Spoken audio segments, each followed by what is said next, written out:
যদি আমি গরুচোর হই তাহলে ইন্ডাস্ট্রি 90% অ্যাক্টার্স গরুচোর। যেমন কেন বলতো, তুমি তো পেপারের মধ্যে আছে, একটু সার্ভে করো, তোমরা একটু রিসার্চ করো। রথযাত্রার দিন সবগুলো 2009 থেকে শুরু করো, রথযাত্রা যে কোনো পেপার খুলবে তারা অ্যাড দেয় প্রত্যেকটা কে কার সঙ্গে কে টিম আছে। তো সেই জায়গা থেকে বড় বড় অ্যাক্টররা এর সঙ্গে কাজ করেছে, ডাকা কাউকে হয়নি, শুধুমাত্র ওনাকে হয়েছে। মানে বড় বড় অ্যাক্টর বলতে আপনি কি টলিউডের কথা বলছেন? আপনাদের ইন্ডাস্ট্রি, বলিউড সবাই আছে এর মধ্যে। উনি অ্যাকচুয়ালি বিখ্যাত ছিলেন, শো অর্গানাইজার ছিলেন। এবার অভিনেতা দেব বললেন, আমি একা নই, জিৎসহ 90% নায়ক নায়িকা গরুচোর।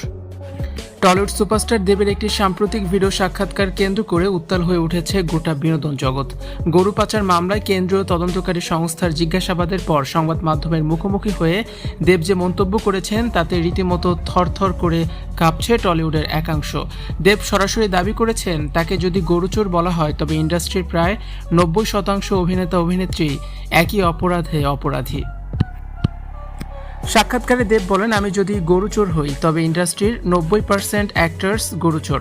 সাংবাদিক যখন তাকে বড় অভিনেতা বলতে কাদের বোঝাচ্ছেন প্রশ্ন করেন, তখন দেব পরোক্ষভাবে টলিউডের অন্য শীর্ষ অভিনেতাদেরকে ইঙ্গিত করেছেন। দর্শক মহলে গুঞ্জন, দেব এখানে সুপারস্টার জিতের নামকে ফুটিয়ে তুলতে চেয়েছেন। দেবের দাবি অনুযায়ী রথযাত্রার সময় বিভিন্ন অনুষ্ঠানে যারা যোগ দিয়েছেন এবং বড় বড় অর্গানাইজারদের সাথে কাজ করেছেন তারা সবাই এই চক্রের খবর রাখতেন।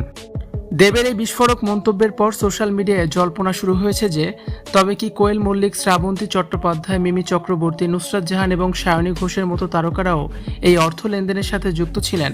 দেব স্পষ্ট জানিয়েছেন যে তদন্তের জন্য শুধু তাকেই কেন বারবার ডাকা হচ্ছে, যেখানে ইন্ডাস্ট্রির আরও অনেক প্রভাবশালী মুখ এই ধরনের ইভেন্ট বা কাজের মাধ্যমে সুবিধা ভোগ করেছেন।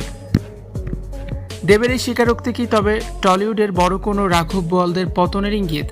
রাজনৈতিক বিশ্লেষকদের মতে দেব নিজের ঘাট থেকে দোষ ঝেড়ে ফেলতে গিয়ে এখন পুরো ইন্ডাস্ট্রিকেই কাঠগড়ায় দাঁড় করিয়ে দিয়েছেন। ভিডিওতে তাকে বেশ বিমর্ষ এবং আক্রমণাত্মক মেজাজে দেখা যায়, যা প্রমাণ করে যে তিনি এখন একা এই দায় নিতে নারাজ।